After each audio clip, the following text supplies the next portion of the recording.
The Science of Attention, How One Teacher Changed Everything. Welcome to Cool Cat Teacher Talk, where we talk about what matters in the classroom. Ever wondered how remarkable teaching happens? Find out right now at Cool Cat Teacher Talk with award-winning teacher Vicki Davis. Get insights from top educators, tech tips, and inspiration to elevate your teaching. Welcome back, educator. This is Vicki Davis. Today we're exploring the science of attention. How do we help students pay attention? How do we capture their focus? And most importantly, what happens when a teacher truly gives a student their full attention? I'm sitting down with Myriam Da Silva, CEO of CheckIT Learning, and a neuroscience expert to understand how attention actually works in the brain. But at the end of today's show, I'm going to tell you a story. It's about a girl named Sue in Alabama in the 1960s, a teacher named Mrs. Scruggs, and one conversation that changed everything. Because sometimes the most powerful demonstration of science isn't in a research paper, it's in a life transformed. Let's dive in. Cool Cat Teacher Talk with award-winning teacher Vicki Davis. Today, we're talking with Myriam Da Silva, a visionary entrepreneur, AI ethicist, speaker, and artist. She is CEO of CheckIT Learning, and she created Clio, the world's first AI Neuro-Mentor. Her forthcoming book, The Black Sheep, reframes education around every student's distinct strengths. Today, we are going to talk about the science of attention. Myriam, thank you for coming on the show. My pleasure. Thank you for having me. So everybody these days just talks about kids just need to learn to pay attention, but there's actually a science of attention. Why does this even matter? First of all, when we ask kids to pay attention, we assume they know what it means. We assume that is a single thing, when in fact, it's different steps within. The first thing that we want is to place the student in a state of readiness where the student can receive information. After that, we want the student to orient his attention towards us. And last, what we mean by attention is usually what we actually mean by paying attention. The fact that the student manage their attention and stay on task. Really. So why does that matter? It matters because without attention, learning cannot happen. We often hear that attention is the gatekeeper of learning, and it's true. Our attention system filters the stimuli that we get through our senses and allows it to go into our long-term memory. So this is really a critical part of learning. I have read about some experiments with these caps that they put on children. I believe it was in China in kindergarten, that it would basically kind of alert the teacher whether the child was paying attention or not. And from what I read about it, the parents, there was an uproar and they had to stop using them because it wasn't a good environment. There is a science of attention, but there's also a reality of how long we can realistically pay attention. To have a 5-year-old be forced and brought back on task through some sort of alert the whole day, is that even realistic? How do you feel about that experiment? It's because we often think attention is that focused state of attention. And we need to look at it as more like a spectrum. So focused attention is part of attention. It's not the only part. We have also like external distraction, which is when your student is actually pulled away from task. For example, like a phone notification, someone is calling the student. You have also what we see very much in class. It's what's called mind wandering. The child attends to more like inner thinking, like inside his thoughts, their thoughts. And all of this is healthy attention. Sustained attention is very energy consuming. It's not a state that you can sustain for a long time. So as an educator, as a parent, it's important to understand it is perfectly healthy and normal for a child or a student to not to be constantly focused on you. That's important to understand because it allows educators and parents to manage expectation and also to normalize distractions. So these are the states of attention you're going through, and you're basically saying, hey, there's different ways we pay attention. It's like working out or exercising is good, but then you also need a time of rest. There's a spectrum of the states your body should be in to be a healthy body. If you worked out all the time, that wouldn't be good for you. So I guess it's not realistic for me as a teacher to feel like these kids are going to pay attention the whole time. Not only it's not realistic, but we see that it's not happening anyways. We'd rather work with this, right? So now that we understand there's different states of attention, where do we start? So I think a great way to start, it's actually as an educator, start with our own attention. And we almost never talk about it really. We always focused on student attention, maximize it. But I think the best way to start is really before class even starts, like at the door. How we as educator, we are intentional with our own attention. Attention is the most precious gift we can give to someone, the most personalized one as well. Like, I'm always very much impressed by these educators that are able to greet each student differently. I don't know if you've seen those videos, like specific handshakes, hugs, and that sends a really positive message to the student that the student is seen and they're valued for what they are and who they are, more important. It also places the students in a state for learning. That co-regulation happening by having that connection between the educator and the student makes a huge difference and also mirrors what your expectations are. When you are in your head and you start the class with your papers it's very difficult for your students to be in state. Whereas when you are intentional, when you give your attention to students, usually reciprocate. So I always like to stand at the door, greet my students by name, look them in the face to see, where are they? And then you're absolutely right. Starting by paying attention to them. I've been teaching 24 years. Back 20 years ago, we used to joke about, I hate to say it, the football coach who would have their nose behind the paper for 20 minutes into class and expect the kids to open their book, read, and answer the questions at the end of the chapter. And the kids usually didn't do it because they knew he wasn't paying attention. And it's not that we're just right on top, but we are bringing energy to the classroom and our attention to the classroom. And it is very often, if we start that class paying attention, focused on the kids, they reciprocate the attention that we give. And when we shift our attention off, a lot of times they reciprocate that shift, don't they? Absolutely. So we start class, in my first 5 to 10 minutes of class, unless I do something to lose them, I got them.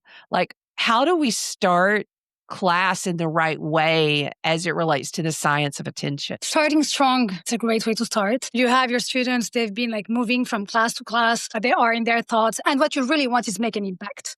You want your student to be here. And how you do this is a little bit like you would do, for example, like the movie industry would do. I don't know if you've ever seen the movie Jaws. Unfortunately. So you have that swimmer in the water and you have the music, those two notes that follow the swimmer, like da-da, da-da. Suspense is at its maximum. At no point you see the shark, but you feel it all around. It builds momentum. And then you have that voice that says, there is a creature alive today and it lives to kill. That's a very effective way to catch attention. Of course, we don't want to scare our students, but that emotion, that effect of surprise is extremely efficient for the brain. So the emotion that you associate with the movie is a real anchor. One of the great ways to do this is to use storytelling beginning of class. What happens in the brain when you use storytelling mirrors the patterns they are mirrored in your student's brain. Their internal state shift. It's called neural coupling. And their internal state shift as you're explaining the story. For example, if I talk about a memory I have with my grandmother, what's going to happen in your brain, Vicki, you're going to listen to my story, but it's going to trigger you a memory of your own experience with your grandmother, if you have any. And that experience brings relevance. It makes it relevant, meaningful and important to the student. Well, I know when I teach binary numbers, there's a Queen song called Bicycle. And the opening of that song, bicycle, bicycle. And then I'm like, okay, how many tires does a bicycle have? Talk about the word bi. And then, okay, how many numbers does binary have? And we just dive right into it, playing that song. And they're like, what? Why is she playing this song and this band? Why is she bringing this into class? And I've had Dave Burgess on the show here at Teach Like a Pirate. A lot of others who talk about this hook at beginning of class, truly having that story or that thing that just brings them in. In my lesson plans, I always have at the beginning, how am I going to hook them in the lesson? What's the story going to be? What's the interesting thing that sparks that curiosity that gets them going. We can really do it in all our classes, can't we? Yeah, I mean, love your example. I think it's really a great way, not only to catch attention, but also to sustain it. I recently watched a podcast by Bartlett. He was interviewing Oz Perlman, which he's a musician. And I love what he did. He handed an envelope to Bartlett. He told him, here's your future, but we'll only look at it at the end of the show. And of course, Bartlett was fully in, but the entire audience was like, okay, I need to watch it until the end. It was too catchy not to stay to know what was going to happen. And I think those are very, very effective ways, not only to catch your student attention, but also to keep it on until the end of class. Where do we go next? It's important after that to leverage what we call the attention curve. The attention curve is about maximizing what's called the primacy effect and the recency effect, which is your brain will remember better what it's introduced to at first and last. And something that I see in classrooms, and I've done myself, is start the classroom with logistics, attendance, warm up the students, trying to gather everybody. Sometimes, honestly, also reviewing homework. This is not actually a good way to leverage the attention curve. Your students are at their peak at the beginning of class. So what you want to do, it's actually introduce new concepts at the beginning and to make sure that your only chance for the student to remember what you teach is for them to be focused, to have their attention on you. So you want that attention to be at its peak. So that's a way to leverage the attention curve, is to start early and then to do guided practice and independence practice, or the logistics that you still have to do, but introduce them later in class. The attention doesn't need to be at its peak anymore. Because as we mentioned at the beginning, you cannot expect attention to be at its peak during the entire class. You have to allow for that variation throughout the class and just work with it. So there's a great book called Small Teaching by James Lang, and he really studied college students. But I pulled something from him that I use a lot of times at the beginning of my class, because you're absolutely right. I prefer to take attendance about 15 minutes in, even though I'm always afraid I won't take attendance. That's a lot of our fears, is we're afraid we won't do it. James Lang talked about how if you'll ask 4 or 5 questions about what the students don't know anything about yet, you'll tell them, hey, it's okay that you don't know anything. I'm just asking to see what you already know. When you use the words and the concepts that are going to be in the class in sort of I don't really like to call it a pretest, because it's not really a test. I'm not taking a grade on it. It's more like, hey, this is an introduction, but that it kind of cues the brain to say, hey, pay attention to this, pay attention to that, pay attention to this. So there's so many ways to open class that are very, very powerful, that cue the kids into what they're going to learn that day and to really help them focus their attention as they go through class. Because when you give them that hook at the beginning of class and when you maximize their attention, you're really telling them what to pay attention to the rest of class, aren't you? I love that you bring that up. Assessing prior knowledge part is very important for the brain.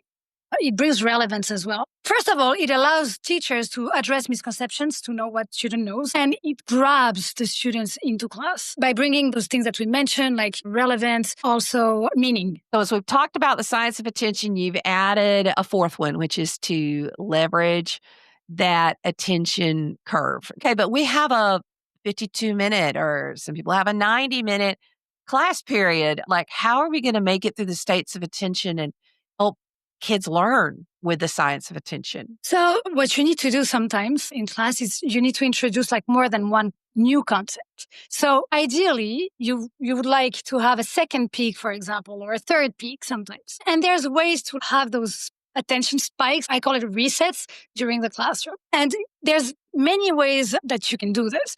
This is, for example, switch things up. You want to wake them up.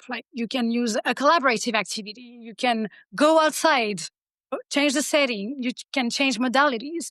All of these are like resets for the brain.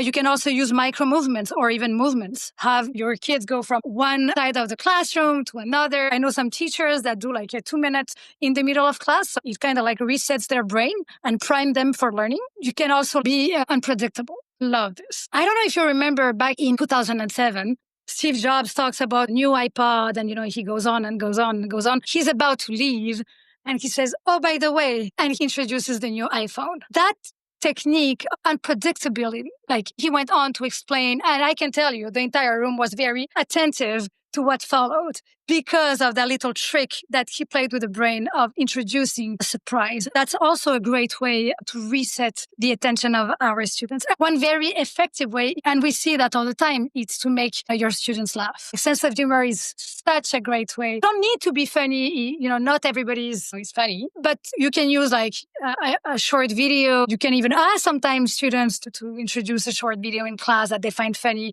And but it doesn't need to be related to the topic that you're teaching. The simple fact of introducing humor and physically have them laugh acts as a brain reset. Those are all effective ways to sustain attention throughout class. I teach a lot of project-based learning because I'm in a computer lab. And so for me, checking in with my students with a vote. Yesterday, they were actually making AI voices on 11 labs and they were doing some other stuff. And I said, okay, if you know you're going to get it done today, thumbs up. If you're kind of wavering, put your hands straight out. And if you know you're not going to finish, thumbs down. Okay, thumbs down, so I'm coming to see you, right? Reset. Or I'll do something like I've taught them something, say Photoshop. And they're in it, they're doing it. I say, okay, you have your 10 fingers, 10 if you totally understand, all the way down to a fist, like I understand nothing. And hold up your hands and show me. And then I'm able to cue in and see immediately out of my class who needs the help. What I'm doing is I'm redirecting my attention by having them communicate with me where they are. So there's so many ways we can come at this attention. But I think the important thing that you're getting at is it's not just I kick off class and then it just rolls all the way through the end, that I should have intentional peaks of attention for the students and for me as we focus on driving the learning forward. And it's true that we are so focused sometimes as educators on the content that we are teaching. And there's so many things we need to talk about. And then there's the reality of the classroom. And we have to do all of that in real time. We don't always put the thoughts on designing with science of attention in mind. It makes such an impact when you do. It also allows for flexibility when you understand that it's not supposed to be that 100%. If you build your class with that in mind, you're going to be frustrated as an educator. And, as you grow as a teacher and you become like more experienced teacher, you understand that, but it can be very difficult for new teachers because they have that expectation of almost like how a classroom should be. I think when we educate new teachers on neuroeducation and here more precisely science of attention, it really helps them to understand that adjust their expectations. There is ways to maximize it. Yes, there is ways to reset it. But it's also normal to accept that you're not going to have 60 or 90 minutes of full focused attention, and that's okay. Well, yesterday, as I was coming into school, my colleague across the hall is teaching Julius Caesar.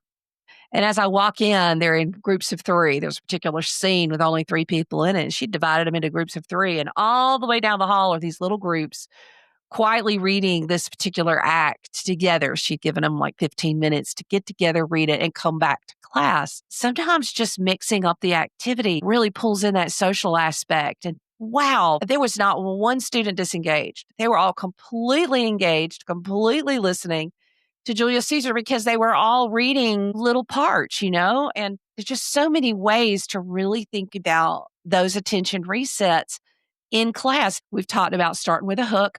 We've talked about leveraging that attention curve that happens and then having intentional attention resets. Okay, what else have we not talked about as it relates to the science of attention? I think another way would be to minimize distractions. You mentioned the phone, and actually research has been done that even having the phone in the backpack has an impact on students' like attentional bandwidth, which is why a lot of schools in California, for example, you have now these phone hotels when you leave them at the entrance of school. And not just like, they're not in the table, they're not on my pocket, because the simple fact of being in the same room with the phone actually like takes attention away. The students, they still think about it. So managing, it gets easier if that becomes a school policy, rather have different expectations from teacher to teacher. Again, it's extra load for the students to figure it out. I think we see more and more schools establishing that. And I think this is fantastic. My school, I'll interject here, my school went with a cell phone ban, and it's been fantastic. The kids themselves say they appreciate us doing it for them because they felt like they couldn't put their phone up because everybody else had them. But the freshmen are like, hey, I know more seniors. The kids are like, I talk with people more. I have more friends. I have more connections. And I believe attendance has improved in all of my classes just because of taking that distraction out, which is far more than just a distraction. The algorithms in there are not always what's nurturing and healthy for students and can be a distraction at a school. So Australia kind of led the way. I mean, 2 years ago, they put in their bans and saw great improvement, and it's really spreading across the US now. And I totally agree with you.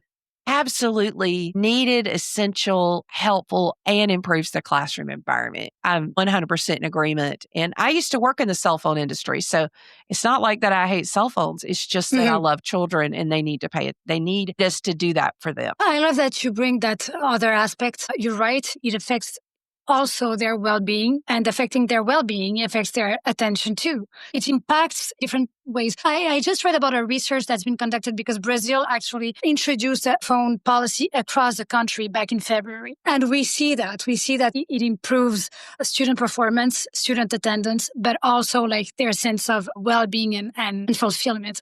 That matters tremendously. We talked a little bit about how important the role of the teacher in co-regulation before the class starts, but also allowing for the student to self-regulate is easier when you don't have to deal with the up and downs or likes and ratings that go on social media during the day. For sure.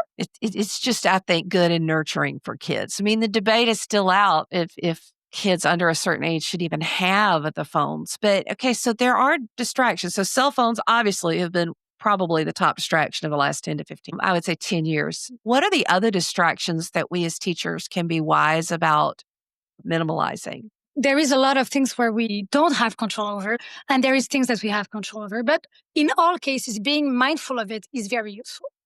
I'd say we have to be aware that we catch information through our senses. Our working memory is only capable of dealing with 4 chunks of information, which means like, if you overload your attention with a lot of stimuli, well, nothing's going to go through, or at least what you want to go through is not going to go through. So being mindful of ways, for example, smells, we had those fires in California like a few years ago, 4 or 5 years ago. That was a distraction, obviously, because of the smell, because of the windows, because of the cold. Noise is definitely one of them. You see their attention being distracted when there's something happening outside. Some of the things you don't have control over. Some of the things you don't even think about. For example, temperature is one that we don't always, unless it's very dramatically cold or dramatically hot, we don't always think that as being a possible distraction. In fact, if a student is a sense of unease, some students are more receptive to temperature than others. Well, you might lose some students there. So being aware of it is also very helpful. And last, that we know about, but we don't always value it as we should probably, it's visual load. I've been in classrooms, and I'm a language teacher. So I sometimes share, my classroom with other language teachers. And you end up in a classroom where you have French, Spanish, Latin, Chinese on the wall, and you're competing for attention. And the students are overwhelmed with what they see behind you on the whiteboard or the smart board and what you're saying. And that's a lot. So we have to be mindful and be very intentional with the things that we actually put on our walls. Sometimes you have amazing things that are very useful. And sometimes you have things that were useful in the past, but might not be super useful right now in the classroom for the students. That's still here. It's about taking attentional space. The things that we also need to think about. Everything you bring in the classroom, you brought yourself. And when that classroom doesn't go the direction, if it's not a good learning environment, you have a lot of choices of things that you can do. That can be a challenge, but there's so many ways that we can reduce those distractions. So that brings us to our final one. What's the last piece of this science of attention? We've tried to isolate this down so we can all really understand this. So the last piece that I talk about is teach students about attention. You are only responsible for what you can do as an educator. When you have students understand attention, you're working together, it's also important that the process of attention. As I mentioned at the beginning, they don't always understand what it means to pay attention. They're like, yeah, no, but I'm listening. Yes, you might be listening, but listening doesn't mean being on top. It can be just, passively. And that's not what you want. Otherwise, you wouldn't ask for it. And it's not that the student doesn't want to do it. They might not understand how to do it and what are the expectations. So I think it's important, bring that mindfulness into picture, but okay, awareness and mindfulness. When am I paying attention? And what do I do when, I'm not paying attention anymore? When my attention goes sideways, I have a choice. I don't know if you're familiar with the ABC method. So the ABC method, A stands for being aware of where is your attention. B, it's about like breathe and pause.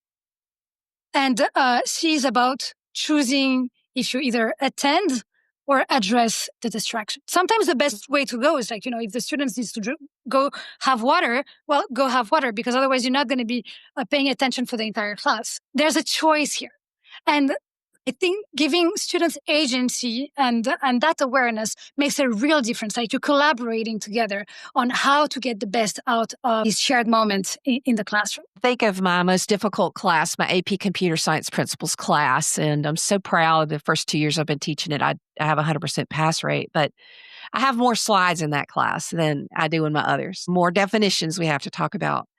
But my rule of thumb is, if I ever have a slide, my students are going to be the ones reading the slide. I throw it in Nearpod, and each student, I'll say, okay, you read this. And they never know. I don't do the order thing. I don't want them to go in order, because then they'll start paying attention when the person next to them talks, right? I'll say, hey, so-and-so or so-and-so, read this or explain this. And they never know who I'm going to call on or who I'm going to talk to about the concept. Finished a tough concept yesterday.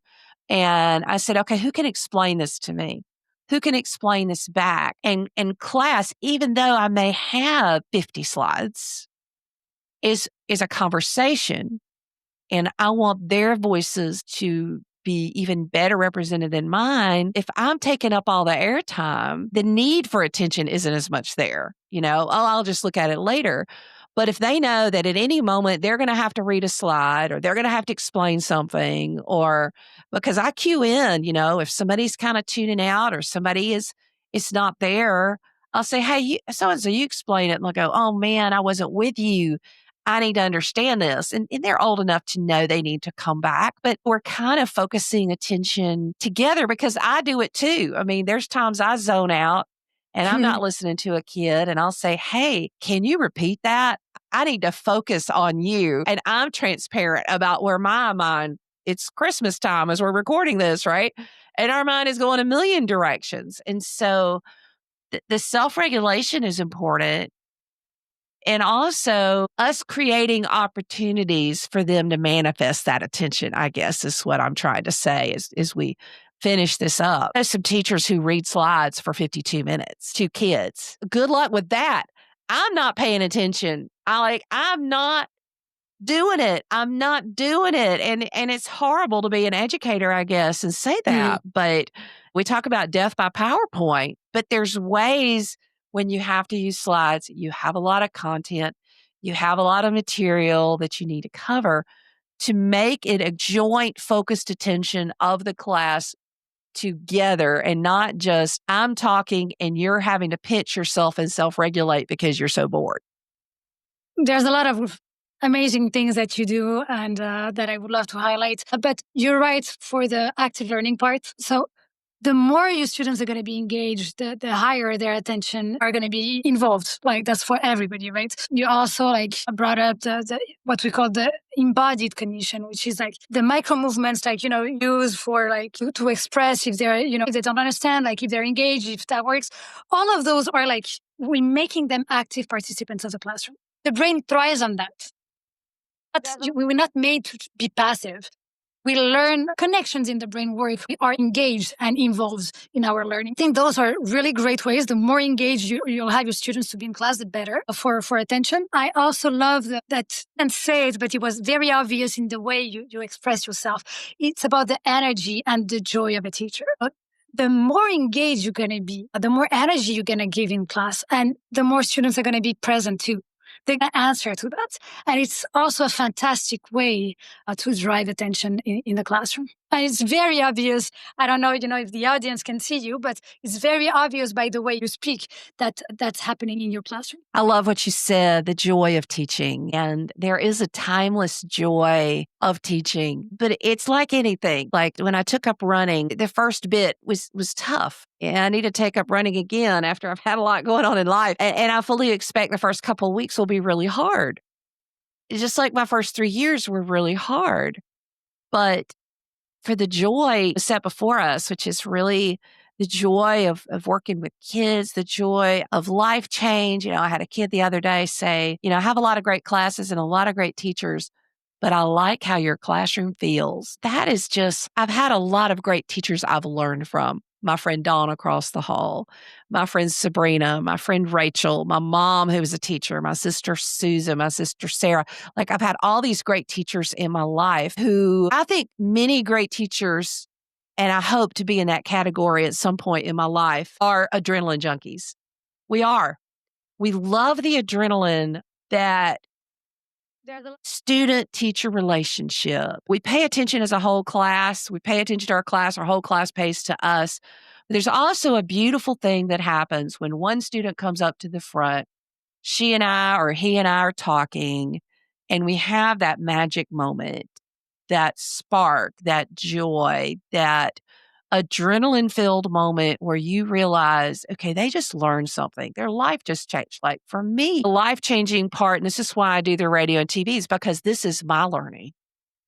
When you talked about the stewardship of my attention, for whatever reason, all the classes I've been to, Myriam, I didn't understand the important role that my attention plays in the attention of my class. Like I keep stirring that over in my mind. And learning is exciting. Teaching is exciting. And when they both are combined, teaching is truly, I believe, the greatest profession, because even though it's such a tiny percent of professionals in each country, it's our job to train 100% of all the other professions. It's true. You don't need to know about science of attention to be a great teacher. In fact, I've seen many teachers that were doing it quite naturally, just because they are so good at attuning to what's happening in the classroom, to the student, that they would naturally understand, okay, I'm losing my students.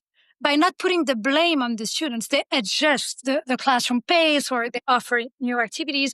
And that's science of attention. So I think there's a lot of great things. It helps because you can be even more intentional. You have a more variety of tools that you can pull from. But really, I've seen that again and again in classrooms where teachers are already doing amazing things just by not being in their head so much and by just noticing, being present to the moment and allowing space for the students to be, frustration, judgment, or expectations. Okay, so Myriam, I have to ask these questions since I talk about AI so much on the show. In your role as CEO of CheckIT Learning, you have created Clio, the world's first AI Neuro-Mentor. Okay, help me understand, what is Clio, what does it do, and what is a Neuro-Mentor? So Clio, it's an AI mentor that is integrated into a learning management system. So it allows students and teachers to understand how the brain works and how learning happens, and helps in very practical ways. For example, we mentioned lesson planning earlier with the attention curve. At the moment where Clio is helping the teacher to create a unit plan, it takes in consideration science of learning. So it will offer at the beginning a powerful hook.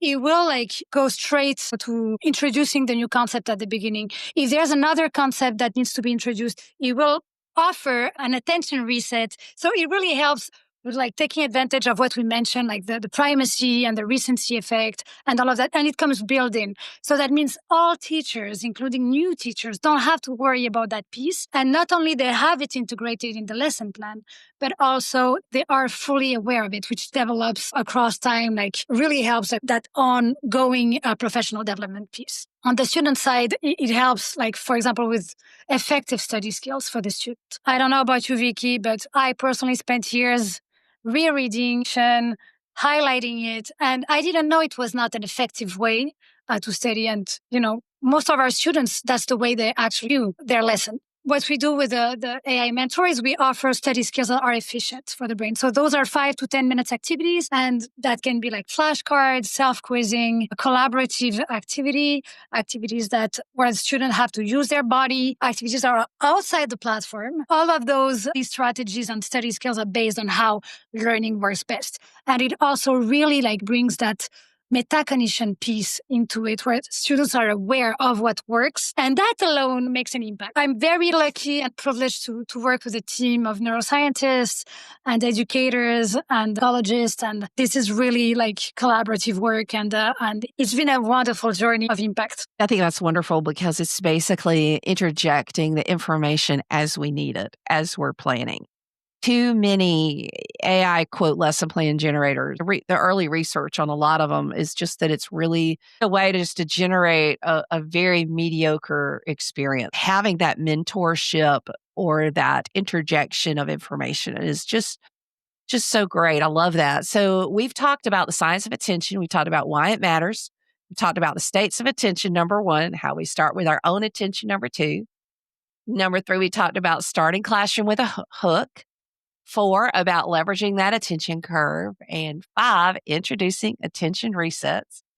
6, our power to reduce the distractions. And then 7, how we teach students to self-regulate. Myriam, as we finish up, could you just give teachers just a quick pep talk about this whole management of attention in their class? And I love what you said earlier. Don't just blame the students. Do what you can do as a teacher, because another common element I've found of great teachers is they very often don't blame the students. They figure out what they can do and figure out a way forward. So how can we do that, Myriam? The only thing I would say, I mentioned earlier, which is more technique, it will be more like vision driven. It will be, don't work for your 50-minute class. Really build within the student the skill that they're going to need to be independent learners. And that goes way beyond academics. So science of attention is a very helpful skill for life. Like it's going to define the quality of your relationship. It can be a romantic relationship, but that can be professional relationship. One of the most important things that you learn when you are in the business world is ability to remember names. And your ability to remember names starts with attention. If you're not present at the first second, if you are in your head, you lose that moment. And that makes a difference. People notice when you remember their name for a day, for 2 days, for 6 days, for 6 months. People are moved when you remember their names. In a relationship, it's the same thing. If you're not fully present, the quality of your romantic relationship is going to suffer from it. So what we want is not just for the student to pay attention to us during these 50 minutes of class that we're giving, because what we have to say is obviously important, but it is really to build like long-lasting attention skills that's going to help them to be successful at life and way more fulfilled. Love this. This has been such a great view with Myriam Da Silva, AI ethicist, speaker, artist. She is CEO of CheckIT Learning. Myriam, thank you for coming on the show. Thank you very much for having me, Vicki. It's been a pleasure. Cool Cat Teacher Talk with award-winning teacher Vicki Davis. As I was listening to Myriam talk about attention being the most precious gift we can give someone, about how one moment of genuine attention can ripple out for years, I kept thinking about a story. It's a story I've told before, but I want to tell it again today because it's the living embodiment of everything Myriam just taught us. It's what happens when a teacher truly sees a student, when they give that student their full attention, when they believe something about that student that the student doesn't even believe about themselves yet. It's about a hot August afternoon in Trussville, Alabama in 1962. It's about a girl named Sue standing at a bus stop on the side of her school. And it's about a teacher named Mrs. Scruggs who was about to change everything. It was in August in Alabama, late August, the beginning of the school year. One of those Indian summers where everyone wanted it to be fall, but it wasn't, not yet. It was still hot. Sue was a sophomore, and she was standing at the bus stop on the side of the school. She was wearing her poodle skirt, one of the few nice things she owned. But she knew that the unair-conditioned bus ride home to Trussville was going to be hot. She'd be sweating by the time she got home. The afternoon sun was bright and was dust in the air from the dry summer. Everything had that hazy golden quality that comes right before the light starts to fade. Around front, she could hear the sounds of after school. Cheerleaders practicing their routines. 2, 4, 6, 8, who do we appreciate? Football players joking around as they headed toward the stadium. And the popular kids, she could hear them laughing, jumping into someone's convertible, engine revving. And then they were gone, literally leaving the kids who rode the bus in the dust. Sue had about 20 minutes until her bus came, and she was doing the mental math she did every day. 20 minutes, then that hot bus ride, then home to milk Gertrude the cow, get collard greens started for dinner or whatever else Mom had planned. Then homework before the sun set, so they didn't use too much electricity. And if she missed that bus, her mama would have to try to crank up the old truck to come get her if it started at all. And dinner would be late. Everything at the farm would be done at the wrong time. Her younger brother and sister would be confused when their older sister wasn't on the bus. But today she wouldn't miss that bus. She was looking down the empty road, watching for dust clouds that might signal the bus when she heard it. Coming from around the front of the school on the concrete sidewalk, tap, tap, tap. It was Mrs. Scruggs, and Mrs. Scruggs reached over and said, "Sue, I'd like to talk to you in my classroom." Sue's stomach dropped. Was she in trouble? She didn't want to miss that bus, and Mom wouldn't be happy. Miss Scruggs must have seen something in Sue's face, because she said, "No, Sue, I'm not going to make you late. I just need to talk to you privately." So Sue left the other kids and followed Miss Scruggs. Tap, tap, tap. Back down the hallway. The hallway was empty now, and their footsteps echoed. Sue could feel her heart beating. She kept checking the clock on the wall. 15 minutes now to the bus. What had she done? Mrs. Scruggs' classroom was warm. It smelled different than the hallway. Chalk dust instead of road dust. The day's lesson was still on the blackboard. Civics, the responsibilities of citizens. And a note about the student government elections. Sue sat in one of those old wooden desks, the kind with a flip-up seat and the desktop scarred with decades of carved initials and initials that are marked through. She put her hands in her lap, fiddled with her poodle skirt, those hands chapped and red from morning chores and evening chores and chores all weekend long. She started picking at her cuticles, something she did her whole life when she was nervous. Mrs. Scruggs sat down behind her teacher's desk. She had reading glasses on a chain around her neck. And she had this way of making you feel like you were the only person in the world when she looked at you. Miss Scruggs was quiet for a moment, and Sue could hear the clock ticking on the wall. 12 minutes till the bus. Mrs. Scruggs folded her fingers together in that steeple way some of us teachers do. She tapped them together once, twice. Then she said something Sue would remember for the rest of her life. "Sue, I've been watching you, and I think you're a leader." Sue's head came up. A leader? Her? Mrs. Scruggs leaned forward slightly. "I think you need to run for student government." Sue could feel her face getting hot. She looked down at those hands in her lap, red and rough from milking Gertrude that morning. Popular girls didn't have hands like these. Popular girls had the poodle skirts with the matching sweater sets, initials monogrammed on their shirts. They had dads who drove new Chevrolets, not old trucks that sometimes didn't start. But Mrs. Scruggs was still looking at her, waiting. Sue spoke carefully. She always spoke intentionally because she was smart, though people often underestimated her the way they did people who didn't have a lot of money back then. "Mrs. Scruggs," she said slowly, "I'll think about it." That evening, Sue was in the barn with Gertrude. If you've never milked a cow, there's a rhythm to it.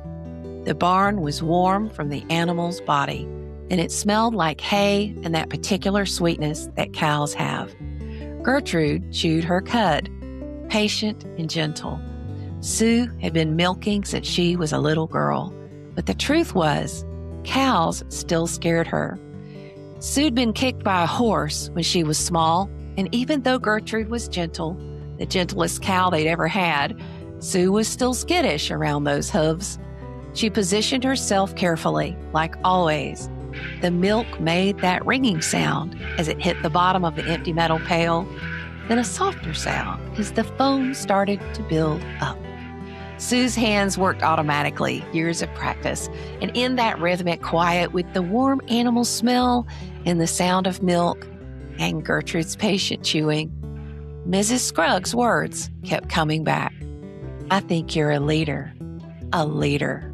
Sue looked down at her red hands. The popular girl, Sarah Beth, who would surely run for office with her sweater sets and cute boyfriend and lots of friends, she had everything that made someone popular. But then Sue thought about something else. That night, Sue was lying in bed in her room. The walls were thin and she could hear her younger brother in his room, still up studying. He wanted to be a lawyer and studied late into the night, using the precious electricity, but they all knew he was really smart. Through those thin walls, she could hear her daddy snoring in his room down the hall. The quilt her grandmother had made was rough under her fingers, but warm as she fiddled with the edges. And Sue started counting. There was Billy and his 6 brothers and sisters. They lived in an overturned school bus at the edge of somebody's property. Their mama had put down a plywood floor and swept it with a broom every single day, keeping it as clean as she could. Sue had been inside that bus. It was cramped and cold in winter and hot in summer, but it was full of love.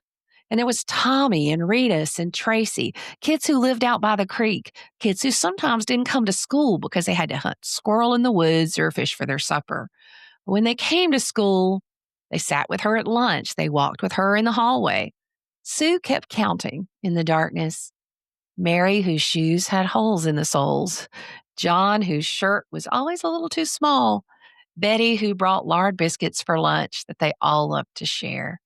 Robert, who was quiet, but always smiled when he saw her. Sue kept counting and counting. More than 50, 60, 70. She kept going and climbed close to 100 and then stopped counting. You see, Sue was nice to everybody, rich, poor, it didn't matter. They were all people, and she treated them all with kindness, even the ones who didn't know she existed because she was just a poor girl who lived at the edge of town. Sue was still kind to them. And she thought, you know what? These friends, they would come to town for something important. She knew that. They would come to town for Sue. So Sue said it out loud in the darkness, just a whisper. I have friends. Maybe Miss Scruggs was right. The next morning, Sue went to school early. She found Mrs. Scruggs in her classroom erasing yesterday's lesson from the blackboard. Mrs. Scruggs, Sue said from the doorway. Mrs. Scruggs turned around. I've decided, Sue said, speaking carefully, intentionally. I'm going to run for student government. Mrs. Scruggs smiled, just a small smile, and she nodded. Good, she said. I thought you might.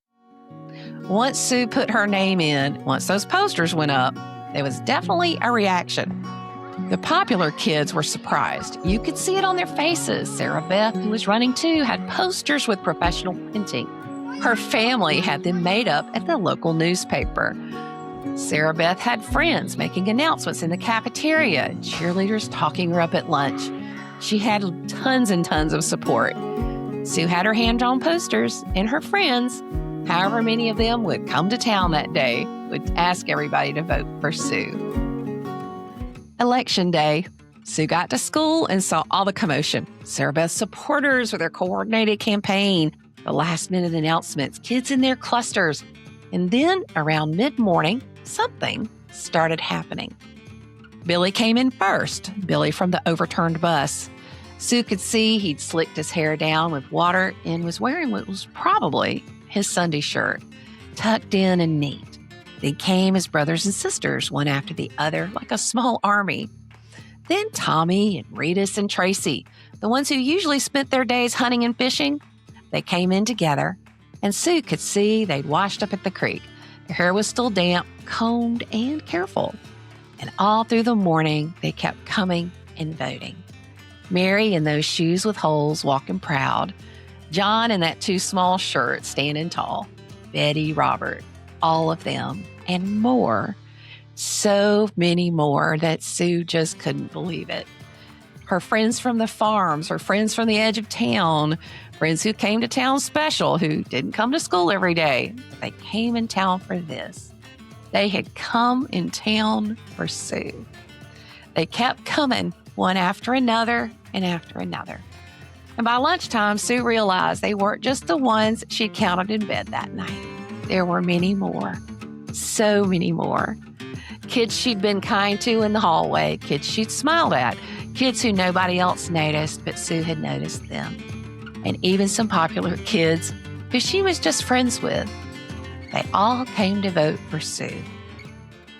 And when the principal called everybody in the auditorium that afternoon to announce the results, Sue heard her own name.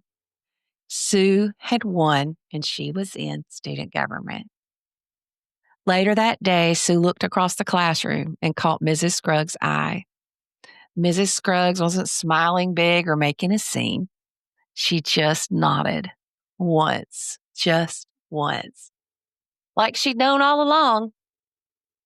That one conversation, that one moment when a teacher saw something in a little girl nobody else noticed, it completely changed the course of Sue's life. Sue started looking higher. She started thinking, you know what, maybe I could go to college. She applied to Auburn University. She got in.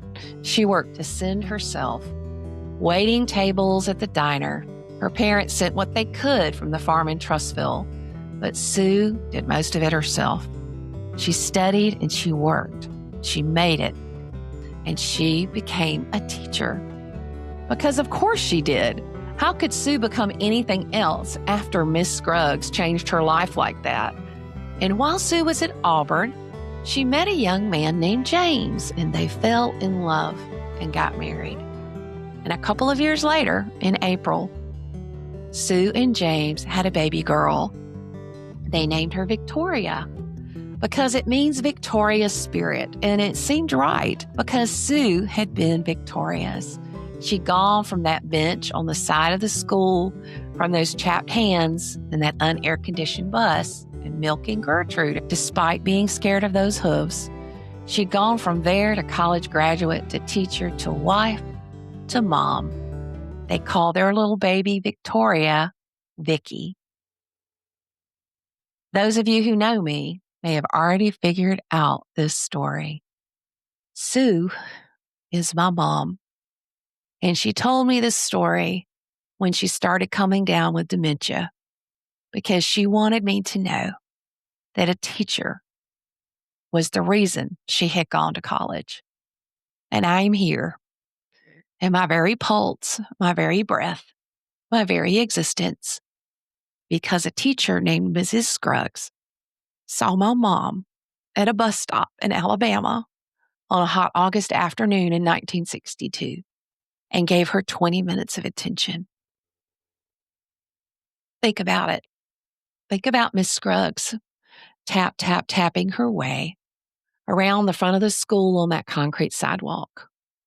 She could have stayed in her room and graded papers, and she could have let Sue go home, but something in her heart triggered that Sue could be a leader, even though Sue didn't see it herself. She could have thought, well, Sarah Beth is popular, she'll win anyway. Why even bother? But Mrs. Scruggs didn't stop. She saw something in Sue that Sue didn't fully see in herself. She gave my mom her full attention. She really saw my mom. She didn't look past her. She didn't look at her circumstances in her difficult life. And she believed in my mom enough to speak it out loud. And that's what Myriam was talking about. That's the science of attention made real, made flesh. This is what happens when a teacher truly sees a student. Miss Scruggs had no way to know that her conversation with Sue, my mom, would lead to Mom becoming a teacher. She couldn't have known about James, my dad. She couldn't have known about the little girl named Victoria. She couldn't have known that decades later, this little girl would grow up to spend her life encouraging teachers on TV, radio, and things that hadn't even been invented yet, like blogs and podcasts. Miss Scruggs couldn't have known any of that, but she gave Mom her attention anyway. And that ripple is still going. So if you want to know why I teach, that's it right there. It's for the conversations. Every teacher I encourage, any classroom I could impact, every student whose life has changed because the teacher listened to the show and tried something new and decided to have that conversation. It's all connected back to Mrs. Scruggs giving Sue her attention on a hot August afternoon in Trussville, Alabama in 1962. And that's the power of attention. That's what we're talking about when we talk about the science of attention. It's not just about getting kids to focus on a math problem. It's about getting them to focus on who they can be. It's about seeing them, really seeing our students. And it's about giving them the precious gift of our full attention and believing in those students when they can't even believe in themselves yet. So teacher, as you go back in your classroom, I want you to ask yourself, is there a Sue in this room? There's somebody with a bunch of talent but is not being noticed or doesn't even realize themselves that they have the abilities? What student needs to be seen? Who's the kid that nobody else is paying attention to? Who's the student with chapped hands who doesn't think they have what it takes? Who's the kid who speaks carefully because people underestimate them because of their hard life circumstances? Who's been kind to everybody, treating everyone with dignity, whether they notice or not, and just needs somebody to believe in them? Who needs me and you to see what they can't even see in themselves yet? Because here's what my mom taught me. Mom didn't just have friends among the poor kids. She was kind to everybody. Rich, poor, it didn't matter. They were all people. My mom always taught me to treat everyone with kindness. And that's the kind of leader Miss Scruggs saw, even though she was just a sophomore in high school. And when Miss Scruggs saw Sue, she saw my mom, the greatest teacher I've ever known, the one who taught me to slow down and pay attention and call every child by name and stand at the door and have conversations that matter, because every child is a masterpiece made before time began for good works. My mom isn't here anymore, but I can say her words to you, and I will, because this is the beauty of teaching. It's also the power of teaching, the power of our attention, because your attention and your heart and your love for kids might just change everything. This is Vicki Davis, and this is Cool Cat Teacher Talk, where we talk about what matters in the classroom. Here's to Sue, here's to Mrs. Scruggs, and here's to all of you out there who pay attention and have the conversations that matter. Here's to us. Teaching is a noble calling.